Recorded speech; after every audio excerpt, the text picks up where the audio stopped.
En 2022, j'ai suscité l'émotion, l'espoir puis la tristesse du monde entier. À seulement 5 ans, j'ai trouvé la mort, coincé au fond d'un puits au Maroc. Je suis le petit Ryan, et voici mon histoire.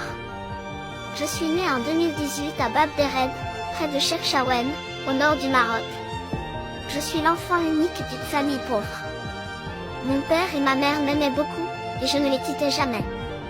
Le 1er février 2022, j'ai suivi mon père, qui réparait un vieux puits asséché près de chez nous.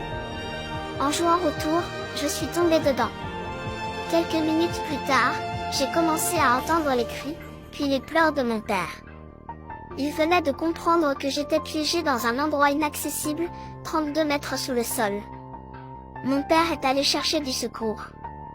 Mais personne n'a pu venir me chercher, le puits était trop étroit. Le jour est tombé très vite et j'ai passé ma première nuit sous terre.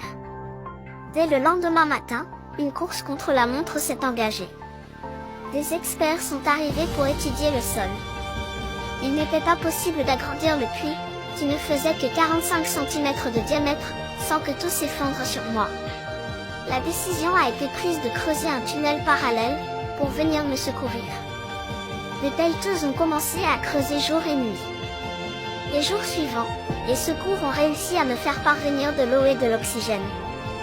Les médias ont partagé mon histoire dans le monde entier.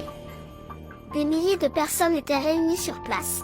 J'entendais leurs encouragements et leur soutien, j'en avais bien besoin. J'avais faim, j'avais froid, et surtout, j'avais très peur. Le 5e jour, j'entendais des bruits et des cris se rapprocher. Les secouristes ont enfin réussi à atteindre mon niveau. Il n'était plus qu'à 1 mètre du trou où je me trouvais. Ils ont fini de dégager la terre à la main pour ne pas me blesser. L'un d'eux réussit enfin à m'atteindre.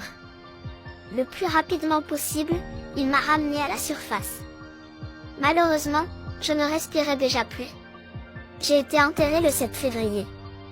Mon histoire a suscité une immense vague d'émotions, et tout mon pays a soutenu ma famille.